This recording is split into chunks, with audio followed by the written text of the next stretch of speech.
14/12/2025 ఆదివారం. ఈరోజు Gurramkonda tomato market ధరలు అలాగే దిగుమతి అనేది ఏ విధంగా వచ్చిందని తెలుసుకునే ముందు మన ఛానల్ సబ్స్క్రైబ్ చేసుకుంటే డైలీ మీకు అప్డేట్స్ అనేటివి ఇమీడియట్గా అందుతాయి.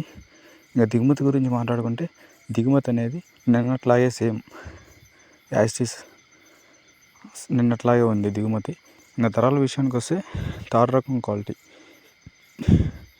200 నుంచి ప్రారంభమై 350 థర్డ్ రకం క్వాలిటీ కాయలు అనేవి వేశారు. ఇంకా సెకండ్ రకం క్వాలిటీ విషయానికి వస్తే 450 రూపాయల నుంచి ప్రారంభమై 500, 550, 600, 670 సెకండ్ రకం క్వాలిటీ కాయలు అనేవి వేశారు. ఫస్ట్ క్వాలిటీ వచ్చి 700 నుంచి ప్రారంభమై 750, 800, 890, 920 2 ఐటాలు వేశారు తొలికాయలు. రిమైనింగ్ అన్నీ 900, 850 రూపాయలు.